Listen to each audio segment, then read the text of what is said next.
सबसे पहले golden temple visit के बारे में बात करेंगे।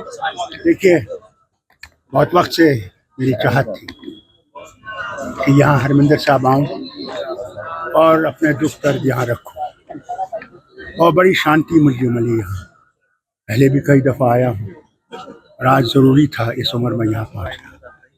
मैं अपने दोस्तों का मशहूर हूँ जिन्होंने मुझे यहाँ पे लाया और जो सेवा इन्होंने की यहाँ मुझे वहाँ तक पहुँचाने की, मैं इनका बहुत दिली इनका शुक्रिया करता हूँ। देश में जो माइनॉरिटीज हैं उनको लेकर काफी प्रॉब्लम्स आ रही हैं, डिस्क्रिमिनेशन हो रहा है माइनॉरिटीज के साथ, इसके बारे में आप क्या कहेंगे?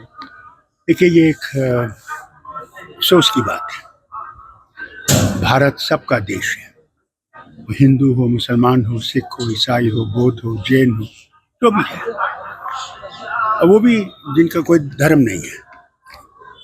ये जो आग लगी है, ये एक सियासी आग लगी है, वोट जीतने की, और मैं अफसोस करता हूँ कि ये होना नहीं चाहिए। भारत बचेगा जब हम सब इकट्ठे रहेंगे। भारत को अगर कोई भी आपत्ति आएगी तो सब इकट्ठे उसका लड़ेंगे। पहले भी हुआ है, आज भी होगा। जेएंडके को लेकर हमेशा सेपरेट नेशन, यूनाइट इंडिया के लेकर इसको लेकर सवाल उठते रहे, इसको बारे में आप क्या कहते हैं? जय के बारे में क्या? जेएंडके को अलग से स्टेट माना जाता है या बोला जाता है? वो कहाँ स्टेट है? वो तो जनाब ने यूटी बना दी है, जो हिंदुस्तान का मुकुट था उस पर काला रंग भरती है।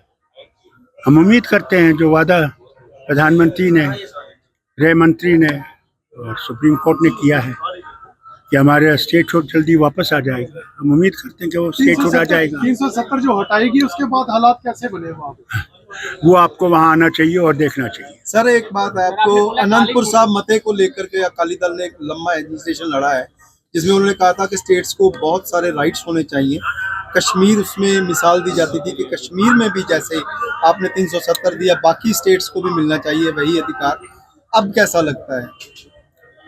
ये तो एक को छीन गए तो देंगे या नहीं देंगे मैं नहीं जानता, और ये बात जरूर कहूँगा, हर रियासत का अपना अपना अपनी मुश्किलात है, और केंद्र सब चीज़ें समझता नहीं हो सकता, हो ही नहीं सकता। इतनी रियासतें हैं, ज़बानें इतनी हैं, धर्म इतने हैं, यानी कल्चर डिफरेंट है।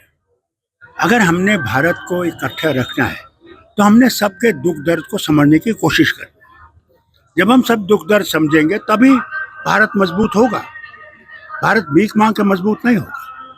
भारत को अपने पाँव पर खड़ा होना है, तब वो महान देश बनेगा। भीख मांगने से नहीं बनेगा।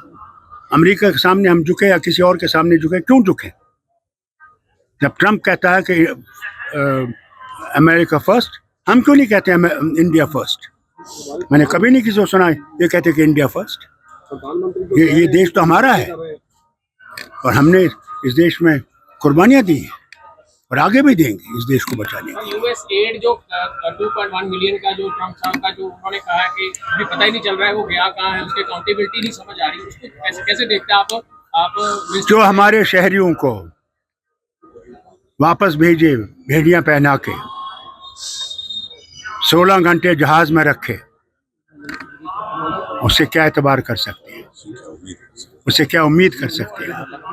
ट्रम्प कहता है जो फंड देते हैं इंडिया को उसका पता नहीं लगता कि कहाँ चला जाता है फंड। पहले तो ये बताए ना, कब दिया, कितना दिया, किसको दिया, ये तो बताते नहीं है, वो तो हवा में कहते हैं। अभी उन्होंने बयान दिया कि साहब हमने इतने $मिलियन भेजे हैं वहाँ इलेक्शन के लिए, किसको दिए, किस वजह से दिए, कहाँ गया वो, उसका हिसाब दे। Sir, prime minister Modi ji के होते हुए देश में एकता, अखंडता और एक दूसरे के साथ प्यार हो सकता है? ये वक्त बताएगा। सर, बीजेपी और कांग्रेस इस फंड को लेके एक दूसरे पर इल्जाम लगा रही है, लेकिन इस फंड का नहीं पता चल रहा है। आप कैबिनेट, मैंने कहा ना जनाब, यहाँ किसी चीज का पता नहीं लगता। सर, एक लास्ट, हम अफसोस इस बात का है कि पार्लियामेंट में कमेटी बन जाती है, आप उस पर बहस की जाए। याद है आपको, किसानों की 3 बिल लाए थे, हमने उसे कहा था मेहरबानी करके गलत बिल है, इसको मेहरबानी करके सिलेक्ट कमेटी में भेजिए, नहीं भेजा। 700 से ज़्यादा किसानों ने अपनी शहादत दी जब यूपी का इलेक्शन आया तो तीनों बिल वापस लेने पड़े। उससे पहले क्या कहते थे, हम बिल्कुल नहीं लेंगे, होगा ही नहीं। ताकत देश में इंसानों की है। जिस दिन ये देश उठेगा और अपना हक मांगेगा, उस दिन सबको पता चलेगा कि देश कहाँ है और किधर है और क्या हुआ है। सर फर्स्ट इलेक्टेड थे आपके फादर साहब शेख साहब, तो उसके बाद से लेके अब तक क्या कश्मीर की प्रॉब्लम्स नहीं, और अब क्या कहते हैं, देखिए, कौन सी प्रॉब्लम्स है जो अभी नहीं सुनिए, मैं आपको सुनाऊं। जी। इस गलतफहमी से आप हटिएगा कि यह प्रॉब्लम कभी खत्म होगा। इंटरनेशनल पावर्स जो हैं वो कोई भी ऐसी चीजें खत्म नहीं करना चाहते। वो मामला हो पैलेस्टाइन का या वो जम्मू कश्मीर का। उनकी बंदूकें कैसे बिकेंगी, उनके जहाज कैसे बिकेंगे, उनकी तोपें कैसे बिकेंगी, उनके पानी के जहाज कैसे बिकेंगे। वो अपनी कंपनियां चलाना चाहते हैं हमारे खून के ऊपर। तो फिर गुमराह नौजवानों को आप दिशा देने के लिए कुछ उसमें, मैं तो समझता हूँ कि दोनों मुल्कों को, बल्कि सार्क जो था, सार्क को हमें रीजनरेट करना चाहिए। जितने भी हमारे पड़ोसी देश हैं उनके साथ बैठ के हम लोगों को सारे मसले अपने हल करने चाहिए, जैसे यूरोपियन यूनियन करती है। उसीलिए सार्क बना था। वक्त आ गया है जब सार्क को वापस आना चाहिए और हम देशों के साथ बड़े भाई की तरह इंसाफ करने चाहिए। किसान आज भी अपने मांगों को लेके जो सड़कों पे है, धरने पे है, 1 साल हो चुका है, एमएसपी की मांगे कर रहे हैं वो अपनी 12 फसलों पर। क्या चाहिए?